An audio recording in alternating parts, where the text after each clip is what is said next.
All right, welcome back everybody, back with another quick little news of the day video here for you guys, as per usual, keeping you guys up to date with everything that's been going on in the post-TI11 roster shuffling period.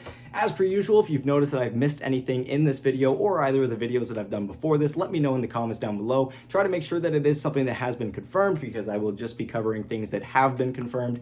And if you want to check out any of the links to anything I talk about in this video, check them out, all linked down below in the description, as well as the link to our Discord server. If you want to join that, talk with people just like you who want to talk all things DPC, feel free to do that. And of course, as per usual, if you don't want to miss any more uploads and any more news of the day updates, be sure to subscribe and hit the bell. And if you enjoy the video, like and share as well. All right, let's get into Southeast Asia first of all, which is one of two regions that have been really shaking up over the past week or so. Not a whole lot has been going on over the past few days, but these two regions in particular have been going through some pretty major shifts. Not a lot of those rumors have yet to be addressed, especially the ones in South America, which kind of came through when Beast Coast announced their new roster, but still a few things up in the air. But regardless, getting into Southeast Asia, kicking things off with Boom, who now have 4 of their 5 members actively looking for new squads and testing the waters and seeing what other offers are out there. I believe FBZ is the only one on the team that has not expressed that he is currently looking for a new team, which for Boom as an org, that's got to be at least a little bit relieving, because FBZ had a pretty fantastic season overall, really underrated player in my opinion. When he's popping off, the team is doing very well. But as it is for the rest of the players that are also looking for a new team, they are still under contract with Boom. They are just testing the waters. They are seeing what is out there, and maybe if they see something they like, they'll end up leaving. So no one has officially left Boom yet, but there has to be a little bit of a nerve-wracking feeling for Boom and their fans that this roster might not be the same heading into next season after having a pretty fantastic year last year. So it's going to be interesting to see how things go. But speaking of some pretty volatile movements in Southeast Asia, first of all, we had Jabz and Sunbhie parting ways with Fnatic, both of which I found kind of surprising. It didn't really strike me as Fnatic kicking these players, because I think both of these guys are pretty valuable assets. Jabz, again, one of the most consistently well-playing players in the Southeast Asian region. Amazing player.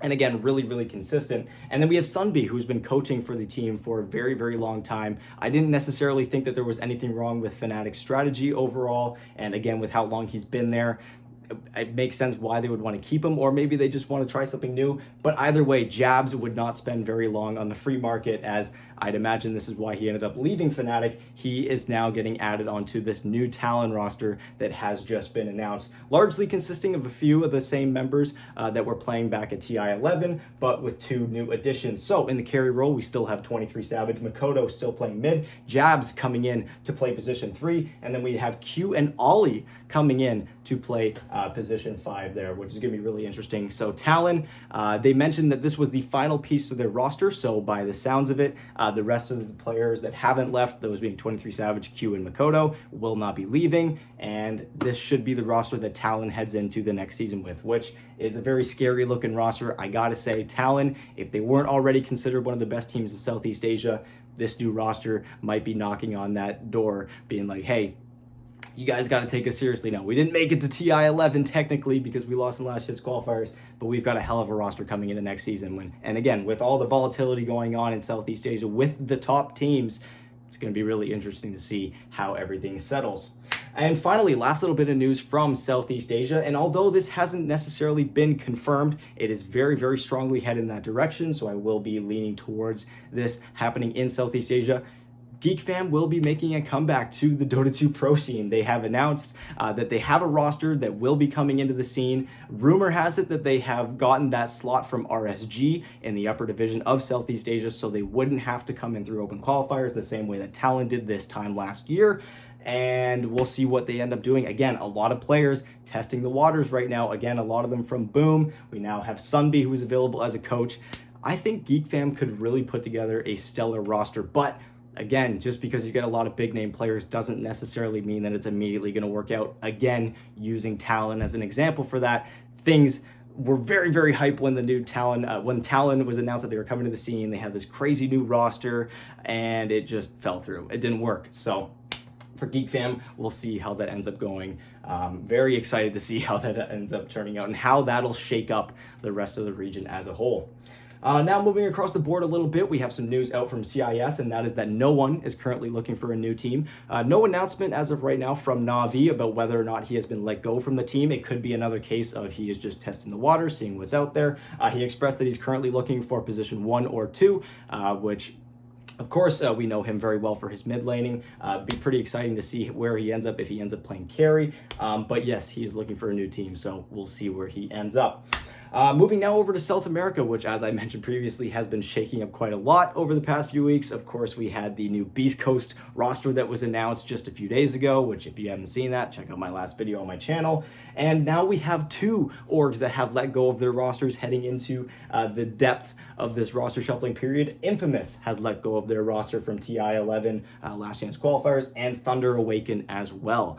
As of right now, both of these rosters are completely empty officially, but Thunder Awaken has teased that Alone will be making his debut with the squad heading into next year. He, of course, was on Infamous at the end of last season, although he did not play with them in the TI11 Last Chance qualifiers. He left in early August, so he will be making his return to the Dota 2 Pro circuit in that sense. So we'll see how things work out. For Thunder Awaken, got to be a little nerve-wracking that 2 years in a row you head to TI and you end up losing your entire roster. We'll see what they end up doing from here. And again, Infamous, same thing. Where do they go from here? They lost their roster that did pretty well. They made it to the Last Chance qualifiers. I think they impressed a few people. I was certainly rooting for them at certain points throughout those qualifiers, but they just didn't quite cut it. We'll see what they're able to put together for the next season, especially with some new competition maybe entering the scene in South America by those rumors. All right, and to end off this video, let's end things off with a retirement announcement from Ori, who was previously playing for Aster. This is coming out from just a few days ago, I believe. The org has announced it. Again, that's linked down below. It's written in Mandarin, so run it through Google Translate, or maybe I'll include a translation down there or something. But yes, he is going to be retiring from the pro scene, which is a real shame. Again, best wishes to him. If this is what he wanted, then that's great for him. I hope he can get everything that he wants out of this retirement. It's just such a shame to see such another fantastic player just leaving the scene. But again, a bittersweet moment. Best of luck, best wishes to Ori. We'll see what Aster's going to be able to do from here. Again, another slot to fill, and I'm very excited to see how this goes. So yes, anyways, thank you guys so much for watching. Once again, everything linked down below if you want to check it out for yourselves. Thank you guys so much for watching. Like, share, subscribe if you enjoyed. Hit the bell if you don't want to miss another news of the day upload just like this one. Hopefully you guys are all enjoying part 2 of the Battle Pass. I know I am. It's been really fun, although I haven't been doing very well in Dire Tide, quite frankly. There's also been some new Collector's Cash sets that you can vote for in the client now. Do that because it's just overall a fun time, and hopefully your favorite sets end up making it to the game. Anyways, thank you guys so much for watching. I really appreciate it, and I'll talk to you guys very soon. Bye.